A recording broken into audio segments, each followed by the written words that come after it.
नमस्कार, किचन स्क्रीनमध्ये तुम्हा सर्वांचे स्वागत आहे। तर आज आपण राजमा मसाला चमचमीत आणि रसरशीत असा ढाब्यामध्ये मिळणारा राजमा मसाल्याची रेसिपी बघणार आहोत। तर राजमा चावल तुम्ही म्हणजे खाल्लाच असाल तर राजमा चावल नक्की एकदा टेस्ट करून बघा। या पद्धतीचा तुम्ही जर राजमा मसाला केला तर भातासोबत अगदी टेस्टी लागतो। जसा तुम्ही ढाब्यावरती खाता, हॉटेलमध्ये खातात त्याच प्रकारे चमचमीत आणि झणझणीत असे राजमा चावलची रेसिपी आपण आज बघणार आहोत। तर राजमा मसाला हा खूप टेस्टी लागतो चपाती बरोबर किंवा तुम्ही पुरी बरोबर किंवा रोटी बरोबर तसेच भाताबरोबर खायला खूप टेस्टी लागतो। तर आपण रेसिपीला सुरुवात करणार आहोत। त्याआधी तुम्ही माझ्या चॅनलवर नवीन असाल तर सबस्क्राइब बटनवर क्लिक करा व शेजारी दिलेला बेल आयकॉन प्रेस करा। तर राजमा मसाला बनवण्यासाठी मी 1 वाटी राजमा घेतलेला आहे। स्वच्छ धुवून रात्रभर मी भिजवून घेतलेला आहे। जर आपण राजमा हा रात्रभर भिजवला तर तो पटकन शिजतो, त्यामुळे रात्रभर भिजत घालायचा आहे। तर आता इकडे मी थोडंसं पाणी आणि त्यामध्ये थोडंसं मीठ टाकून आपल्याला हे कुकरला शिजवून घ्यायचं आहे। तर कुकरला तुम्ही जवळजवळ 4 ते 5 शिट्ट्या करून त्याला शिजवून घ्यायचा आहे, म्हणजे तो चांगला शिजतो।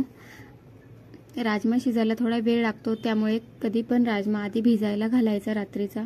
तर इकडे 4 ते 5 शिट्ट्या झाल्या की तो थंड करायला ठेवायचा आहे।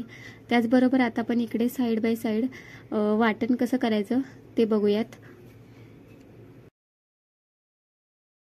इकडे वाटण तयार करण्यासाठी मी 2 मोठे कांदे, लसूण, आलं, कोथिंबीर, 1 मोठा टोमॅटो आणि बीट घेतलेला आहे। तर बीटाचा वापर मी आपल्या भाजीला मस्त असा कलर येण्यासाठी मी करत आहे आणि बीट हे आपल्या शरीरासाठी खूप चांगलं असतं, त्यामुळे बीट खाणं खूप उपयुक्त सुद्धा मानलं जातं, त्यामुळे बीटाचा वापर तुम्ही करू शकता। इकडे कोणतेही तुम्ही विकतची मिरची पावडर यूज करण्यापेक्षा बीटाचा वापर केला तर भाजीला कलर सुद्धा छान येतो आणि टेस्ट सुद्धा छान लागते। तर हे सर्व साहित्य आहे आपण न परतून न घेता डायरेक्ट पण बारीक वाटून घेणार आहे। याने डायरेक्ट केलं तरी खूप मस्त भाजी होते, आपला वेळ पण वाचतो आणि पटकन झटपट अशी होणारी राजमा मसाला पण तयार होतो। तर हे सर्व साहित्य टाकून आपल्याला हे थोडंसं बारीक अशी पेस्ट तयार करून घ्यायची, एकदम बारीक करायची आहे। तर इकडे तुम्ही बघू शकताय आपल्या वाटणाला कलर सुद्धा मस्त आलेला आहे आणि एकदम बारीक अशी वाटून घेतलेली आहे। इकडे आपण भाजीसाठी लागणारे मसाले बघूयात। त्यासाठी हळदी पावडर, घरगुती मसाला, मिरची पावडर, धना पावडर घेतलेले आहे आणि मी किचन किंग मसाला घेतला आहे। तुम्ही गरम मसाला सुद्धा घेऊ शकता। जर तुम्हाला तिखट जास्त हवे असेल तर तुम्ही थोडंसं प्रमाण जास्त घ्यायचं आहे। 2 चमचे तेल चांगलं तापलेलं आहे, त्यामध्ये कढीपत्ता, जिरे, मोहरी टाकून घेतलेले आहे। चांगलं असं परतून घेतलं की आपले जे मसाले आहेत ते त्यामध्ये टाकायचे आहेत। तर हे चांगलं मस्त असं तेलामध्ये परतून घ्यायचं आहे, म्हणजे आपल्या भाजीला तरी पण चांगली येते आणि खायला पण चांगलं लागते। तर यामध्ये आता आपण जे वाटण वाटून घेतलं होतं ते यामध्ये टाकायचं आहे। तर आपल्याला हे वाटण आहे ते व्यवस्थित मिक्स करून घ्यायचं आहे, मंद आचेवरती परतून घ्यायचं आहे।